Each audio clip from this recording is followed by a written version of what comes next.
Bonjour, notre ambassadrice Aïssatou Seck, que je l'appelle au pluriel parce que désormais il est à Marseille. Elle se nomme Marseillaise.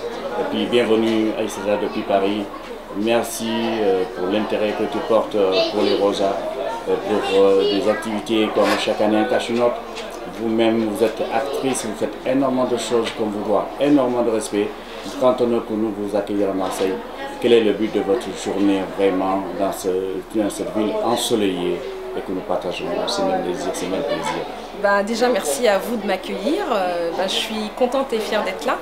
J'ai été invitée par le collectif des Rosas, notamment pour la journée des tirailleurs sénégalais, et sur toutes les questions de mémoire. Si je suis là aujourd'hui, c'est d'une part pour les soutenir dans leur action, car je trouve que c'est juste énormissime et génial de perpétuer chaque année un événement comme celui-ci. Et d'autre part, c'est aussi pour échanger avec les uns et les autres sur la question du devoir de mémoire et en quoi cela consiste.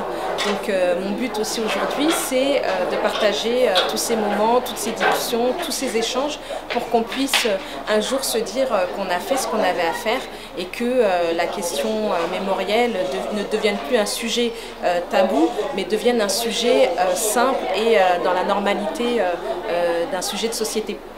En tout cas, je pense que nous ferons tous le deuil aujourd'hui. Ce qui est important, c'est le deuil.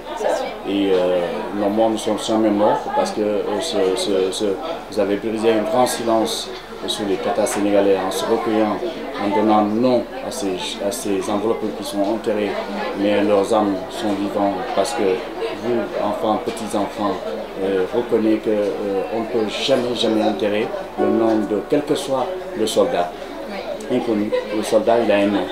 Et que nous brisons ce silence et l'absence des uns des autres, nous sommes tous responsables de ces crimes.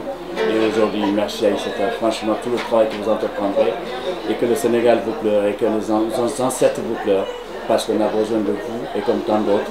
J'espère bien que vous continuez à avoir ce courage, parce qu'il faut avoir vraiment un courage, un grand courage, parce que désormais, les femmes font le travail des hommes.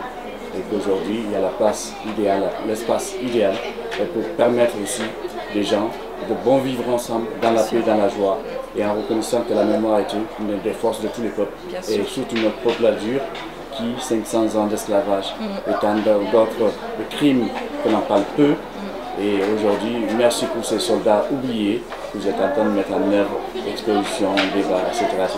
Non, merci à vous. C'est surtout qu'aujourd'hui, au-delà de l'action que j'ai menée, ce qui est important, c'est de continuer ce travail. Il y a encore beaucoup, il y a énormément à faire, dont moi aussi j'ai un objectif futur qui est d'imposer, en tout cas dans les manuels scolaires, qu'on parle de l'histoire des tirailleurs africains, parce qu'on n'en parle plus aujourd'hui. Comme je le dis souvent, moi j'ai eu la chance d'avoir mes parents, ma mère notamment, qui m'a parlé de mon grand-père et qui m'a parlé de cette histoire. Moi, je le fais aussi à titre personnel avec mes enfants, mais malheureusement, on a une jeune génération qui ne connaît absolument pas cette histoire, qui n'aura pas forcément la démarche d'aller faire ses recherches sur Internet ou d'ouvrir un bouquin pour lire. Donc c'est à nous, plus vieux, plus âgés, de transmettre et de trouver des solutions en tout cas pour transmettre ce devoir de mémoire en le faisant à travers des conférences, des événements, à travers un événement comme vous organisez vous aujourd'hui, mais aussi en partenariat avec l'éducation nationale, les profs d'histoire, les collèges, les lycées, etc. Et même les primaires, parce que très tôt on peut s'intéresser à cette histoire. Il ne faut pas penser que c'est une histoire qu'il faut apprendre plus tard. C'est une histoire qu'on peut apprendre très très jeune. Et c'est une histoire commune en tout cas. Tout à fait. En tout cas, je remercie la présidente Johanna et son membre de bureau.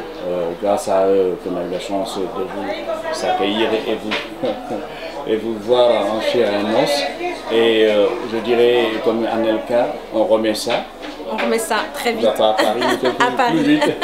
Merci beaucoup. Pas de souci. Merci beaucoup. Merci à vous.